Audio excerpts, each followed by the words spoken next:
biarlah semua menjadi opini, tapi kalau bagi kami yang penting satu, mau kami dianggap tendensius, mau kami ini dianggap ngawur, mau kami ini dianggap menjegal, silahkan, tapi yang kami pentingkan satu, ada penjelasan, ada jawaban dari Pak Anies tentang beberapa hal yang kami sampaikan tadi.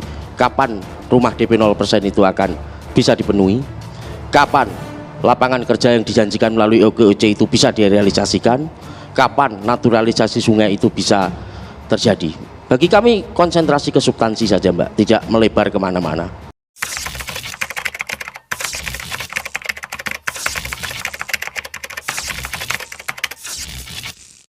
Saya ini pernah di DPRD DKI, jadi kalau lagi ada yang begini ini saya suka ketawa gitu. Pertama dulu ya, kaitannya dengan DP 0 gitu ya. Tadi bicaranya kan kami maunya substantif. Coba Pak, berapa sih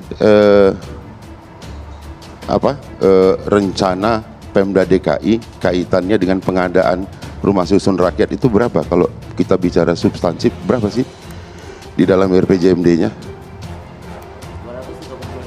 Ah ini aja pun kita udah selipnya jauh banget. Jadi kita gimana membicara substansi ketika yang dihadirkan di sini juga nggak ngerti, nggak paham apa substansinya. 230.000 itu 70.000 sekiannya kemana ya itu? Kemudian kalau kita bicara, saya kasih angka benar, 302.000 sepoin something.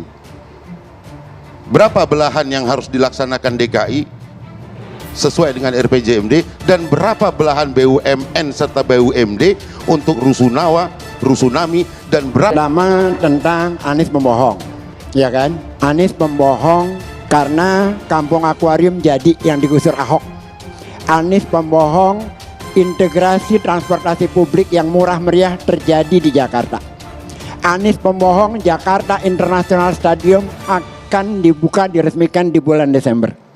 Anies pembohong karena flyover tapal kuda yang memudahkan orang Jakarta menuju Depok itu tidak lagi macet. Anies pembohong karena harga kebutuhan barang pokok Jakarta tetap stabil karena dia melakukan pembelian beras langsung. Tidak perlu masuk ke teknis seperti itu. Tidak usah. Anies, saya harus faktakan yang fakta. Dan Anda tidak bisa bantah itu. Silakan dibuka prestasi-prestasi Anies yang tadi saya sudah kirim. Anies pembohong karena itu akan panjang Pak Guys. Harus panjang. Enggak. Karena itu panjang akan gugur dengan satu fakta berbohong saja semua tidak bisa dibantah. Anies pembohong karena sekolah di Jakarta, sekolah di Jakarta, kalangan miskin tidak bisa masuk ke sekolah negeri dengan kebijakan zonasi dan umur. Itu klaim sekolah miskin, anak-anak miskin bisa punya kesempatan untuk mendapatkan akses pendidikan. Cukup sampai situ ya. Saya memberikan contoh yang langsung saya lakukan. Contoh-contoh itu tidak perlu muncul di sini, buang waktu Pak G. Ini contoh dan kita fakta, masuk tidak saja beberapa contoh yang seperti substansi saja. Anda mengatakan politik identitas dari mana contohnya? Apa? Soal apa? Tadi Anda katakan Anda bahwa tidak menangkap pembicaraan saya di awal. Saya tegaskan bahwa saya datang ke sini tertarik klaim Ketua Umum PSI yang mengatakan Anies pembohong, sehingga jangan Indonesia jatuh tahun 2024 kepada pembohong. Ya. Kalimat ini bermakna. Bukan urusan sayur, tomat, cabai, itu enggak, itu kecil, itu urusan PKK, teknis. Dan pendekatan Anda ini membuat Anies bangkrut dalam wacana politik nasional. Anies enggak, nanti debat kusir soal itu. Nanti debat kusir soal yang debat kusir Anda. Jadi lihat kalimat yang sangat menarik dari Ketua Umum PSI. Kalimat yang tidak menarik Anies dari itu seorang pembohong. Ketua Umum PSI karena Anies dia itu tidak hadir. pembohong. Sebentar Pak. Bapak sebentar. Ini saya ulang lagi bahasa Indonesia. Anies itu pembohong dan jangan biarkan pembohong masuk ke 2024 Pilpres kan. Di sini muncul perdebatan, apakah tudingan ini masuk pidana? Apakah tudingan ini hanya mencari popularitas dari PSI? Apa mencari untuk mendongkrak suara PSI? Itu Anda bisa debat sama PSI. Tapi saya ingin mau mengatakan begini. Coba kita jernih sedikit, menangkap hikmah dari pesan ini. Sebenarnya bagus buat Pak Anies. PSI sebentar, saya dikasih kesempatan. Saya cuma mengatakan Saya- sebenarnya bagus buat Pak Anies, emang Anies sudah Anda bagus. dengar Jangan saya katakan pakai bagus, supaya emang ini bagus. berhenti, supaya jangan saling salah paham. Oke, kita beri Sekali-kali kesempatan. juru bicara Anies, orang seperti Anda dengan Bastari juga belajar mendengar suara yang berbeda dengan Anies. Baik, kembali ke konteksnya Bung Oke. Faisal. Jadi menurut saya ini pesan yang menarik.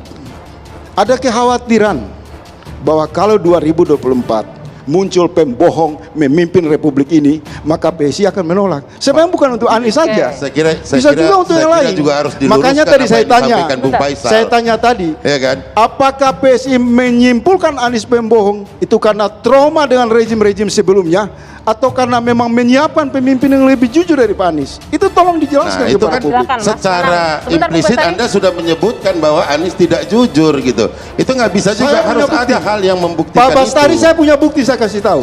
Kalau Anda meneror PSI dengan teknis, saya punya bukti. Meneror? Anies itu berkali-kali mengatakan, saya tidak masuk di ini dulu. Anda tanya bukti kan? Saya mau kasih bukti. Apa buktinya? Bagus. Nanti kita di luar gitu. Sebentar, ini maksudnya. balik lagi dong, Saya balik lagi kasih sebentar. Gini dah. Saya kasih Saya saya masih kira memimpin diskusi diskusi ini Bung Bestari, ya. Makanya saya masih memimpin Bapak-Bapak. Tapi faktanya, Sebentar Bapak-Bapak, Pak Bestari, Anda tolong minta bukti dengarkan dari dulu. saya. Bung Faisal.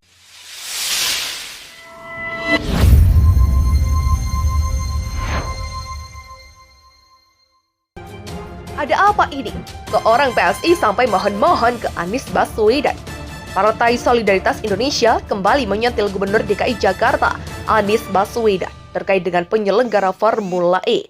Kali ini juru bicara DPP PSI, Sigit Widodo mengungkapkan pandangan kritis terhadap proyek pembangunan sirkuit Formula E di Ancol, Jakarta Utara yang menggunakan bambu. Juru bicara DPP PSI, Sigit Widodo meminta Anies bekerja serius dalam gelaran mobil balap listrik tersebut. Menurut dia, terdapat masalah besar dalam perkembangan proyek Formula E. Mohon Pak Anies dan Jakpro bisa bekerja secara profesional, ujar Sigit mengutip Genpi.co Kamis 3 Maret.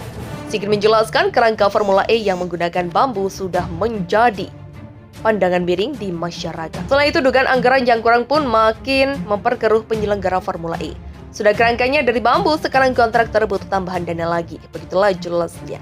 Menurut Sigit, pihaknya sudah mengingatkan Anies Baswedan dan pihak penyelenggara terkait lokasi sirkuit Formula E. Dia menilai lokasi yang akan digunakan memang sejak awal bermasalah, sehingga ada kemungkinan gagal. Kami sudah mengingatkan sejak 2 bulan lalu soal kondisi lokasi bakal sirkuit Formula E yang berlumpur. Begitulah intinya. Biarlah semua menjadi opini, tapi kalau bagi kami yang penting satu, mau kami dianggap tendensius, mau kami ini dianggap ngawur, mau kami ini dianggap menjegal, silahkan. Tapi yang kami pentingkan satu, ada penjelasan, ada jawaban dari Pak Anies tentang beberapa hal yang kami sampaikan tadi. Kapan rumah DP 0% itu akan